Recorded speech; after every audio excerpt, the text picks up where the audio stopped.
ça se passe à Yaoundé, c'est Vairako est une église. Vairako est toujours en avant. Vairako est un témoignage de la puissance de notre Dieu. Vairako est une église. Vairako est toujours en avant. Vairako est un témoignage de la puissance de notre Dieu. Tu as choisi Djali Somba pour guérir, pour délivrer son feu, en lui donnant une mission. Vairako, ce que je fais pour toi, en ajoutant vers mes brebis. Vairako, c'est une église bénie. Vairako est une église. Vairako est toujours en avant. Vairako est un témoignage de la puissance de notre Dieu. Événement à ne plus manquer. Chaque chose en son temps. Le Cameroun en plein dans son réveil. C'est la soirée du miracle. La soirée du miracle. Les paralytiques marchent, les aveugles voient, les tumeurs sèchent, le sida disparaît. Une fois encore, au Palais des Sports de Yaoundé, dans Offensive contre la sorcellerie, 10e épisode, le vendredi 1er octobre 2010, de 18h à l'aube. Notre pays, mesdames et messieurs, sera libéré par tous les moyens.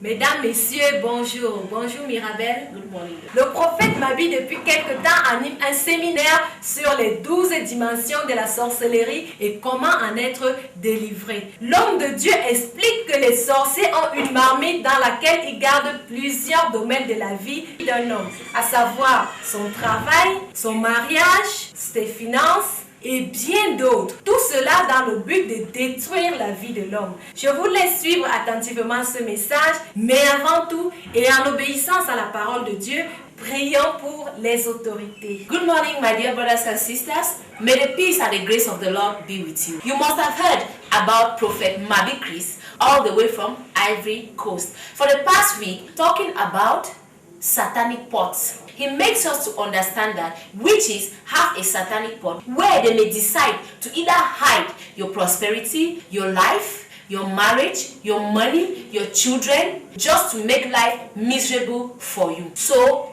watch and listen attentively, for you can be walking out there freely. Meanwhile, your destiny and your life is being hidden in a pot. But before that, let's first pray for our authorities according to the book of 1 Timothy chapter 2 verse 1 to 2.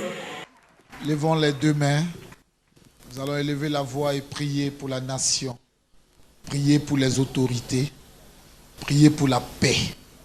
La Bible dit que notre paix dépend de la paix du pays.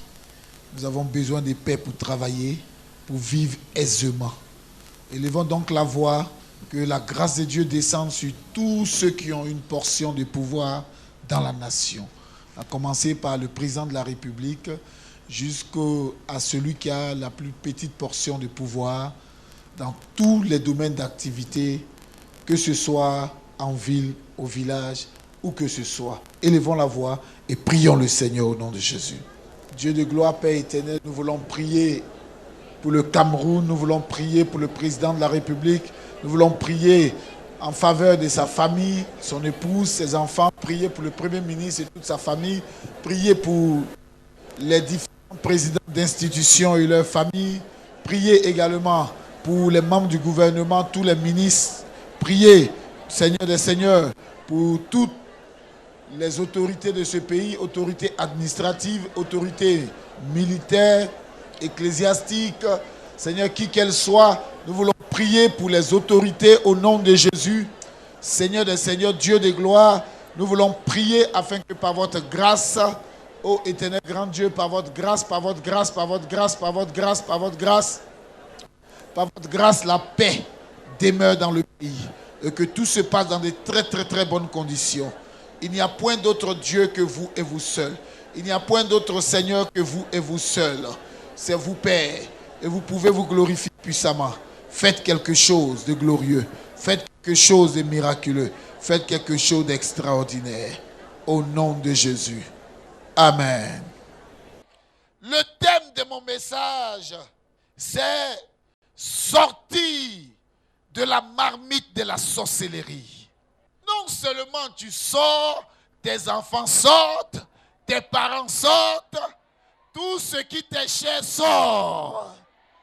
Tout ce qu'ils ont pris de toi pour mettre dans la marmite sort au nom de Jésus-Christ de Nazareth. Lisons la Bible dans 1 Pierre chapitre 5 verset 8. 1 Pierre chapitre 5 verset 8, il est écrit: Soyez sobres, veillez, votre adversaire au diable, comme un lion rugissant, cherchant qui il dévorera. Soyez sobres, veillez, car votre adversaire, le diable, rôde et il cherche qui il dévorera. À qui le tour? Il a déjà détruit plusieurs et il cherche encore. Alors nous sommes mis en garde d'être sobres et de veiller en esprit de prière. Que notre état d'esprit soit éveillé dans la prière, dans la méditation, dans le jeûne, dans la fraction du pain, dans le partage de la parole de l'Éternel et dans la constance, dans la régularité en venant dans sa maison.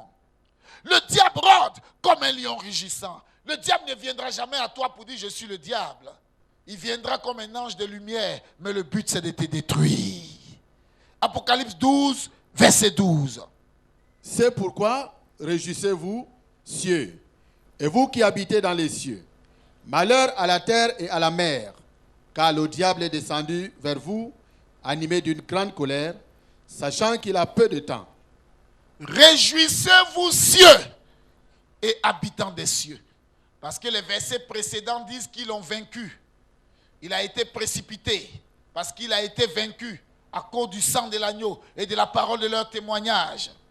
Et la Bible dit, le diable a été précipité avec ses démons sur la terre. La Bible dit donc, malheur à la terre et à la mer, car le diable est descendu vers vous avec une grande colère, sachant qu'il a très peu de temps.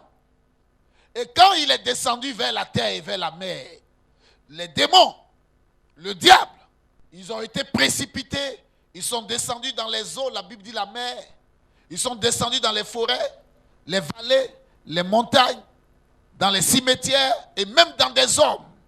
Voilà comment nous retrouvons des hommes comme le Gadarénien, le fou de Gadara, qui était possédé d'une légion de démons. Une légion de démons qui équivaut à 3000 démons, voire à 6000 démons. Et parce qu'il était affecté par une légion de démons, il était devenu fou. Il avait perdu son intellect, sa conscience. Et quand on le sortait de la tombe du cimetière et qu'on l'amenait en ville, qu'on l'enchaînait pour empêcher qu'il y retourne, la Bible dit qu'il brisait les chaînes et il y retournait parce que c'est là-bas qu'il se sentait à l'aise. Voici quelqu'un qui avait été déjà mangé par la sorcellerie. Jean 10, verset 10. Le voleur ne vient que pour dérober, égorger et détruire. Moi, je suis venu afin que les brebis aient la vie et qu'elles soient dans l'abondance. Amen. Amen. Le diable ne vient que pour détruire, égorger et nuire. Mais moi, c'est-à-dire Jésus-Christ, est venu pour donner la vie. La vie, le premier vie qui est mis là, le premier mot vie qui est mis là, c'est le salut. Il est venu donner le salut, la vie. Et le deuxième mot vie, il dit la vie en abondance. Ça veut dire que ta vie doit être comblée. Tu ne dois pas vivre dans la disette. Tu ne dois pas vivre dans le manque. Tu ne dois pas vivre dans la pauvreté. Tu ne dois pas vivre dans la misère. Mais tu dois vivre dans l'abondance. Tu dois avoir une vie en pleine santé. Tu dois vivre loin des maladies, loin des malédictions, loin des pleurs, des gémissements, des cris de détresse. Mais tu dois être dans une vie pleine d'abondance. Qu'il en soit ainsi dans ta vie au nom de Jésus-Christ de Nazareth. Exode 17, verset 16. Il est écrit. Il dit, parce que la main a été levée sur le trône de l'Éternel, il y aura guerre de l'Éternel contre Amalek de génération en génération. Reprends la lecture. Écoutez bien ce passage biblique. Il dit, Oui. parce que la main a été levée sur le trône de l'Éternel. La main a été levée sur le trône de l'Éternel. La main a défié, la main a combattu le trône de l'Éternel. Que dit l'Éternel alors? Il y aura guerre de l'Éternel contre Amalek. Il y aura guerre de l'Éternel contre Amalek. De génération en génération. De génération en génération. La guerre ne s'arrêtera jamais. Jusqu'à ce que le Seigneur Jésus revienne, nous sommes en guerre. Le diable s'est levé contre nous. Dieu dit qu'il y aura guerre de génération en génération. Mais dans cette guerre, l'Éternel te donne la victoire. Parce que tu n'es pas seul. Tu as toute une armée à tes côtés. Je dis, tu as toute une armée à tes côtés. L'Éternel, ton Dieu, est avec toi pour combattre et te donner la victoire. Quel que soit le type de combat, quel que soit le genre de combat. Mais je veux une prise de conscience. C'est que nous sommes en guerre. Et quand on va en guerre, on fait des stratégies pour vaincre. Pendant ce temps, l'autre aussi, dans l'autre camp, ils ont aussi des stratégies pour vaincre. Donc, personne ne croise les mains. Mais je vais t'assurer que ceux qui sont avec toi sont en plus grand nombre que ceux qui sont contre toi. Je veux t'assurer que celui qui est en toi est plus grand que celui qui est dans le monde. Alléluia. Sortis des marmites de la sorcellerie. Sortis de quoi? Ézéchiel 11, verset 1 à 13. Il est écrit. L'Esprit m'enleva et me transporta à la porte orientale de la maison de l'Éternel, à celle qui regarde l'Orient. Et voici, à l'entrée de la porte, il y avait 25 hommes. Reprends, homme de Dieu. L'Esprit m'enleva et me transporta à la porte orientale de la maison de l'Éternel, à celle qui regarde l'Orient. Et voici, à l'entrée de la porte, il y avait 25 hommes. Et je vis au milieu d'eux Jazania, fils d'Azur, et Pélatia, fils de Benaja, chef du peuple. Et l'Éternel me dit, fils de l'homme, ce sont les hommes qui méditent l'iniquité et qui donnent de mauvais conseils dans cette ville. Ils disent, ce n'est pas le moment, bâtissons des maisons, la ville est la chaudière et nous sommes la viande. C'est pourquoi prophétise contre eux. Prophétise, fils de l'homme. Un instant. Alléluia. Un souffle m'enleva et me transporta à la porte est de la maison du Seigneur. À celle qui donne sur l'est, à l'entrée de la porte, il y avait 25 hommes. Et je vis au milieu d'eux Jazania, fils d'Azur, et Pélatia, fils de Benaya, prince du peuple. Il me dit, fils de l'homme, ce sont ces hommes-là qui préparent des plans maléfiques, malfaisants, qui font des mauvais projets dans cette ville. Ils disent que ce n'est pas le temps de bâtir. Ils disent on n'est pas prêt de bâtir des maisons.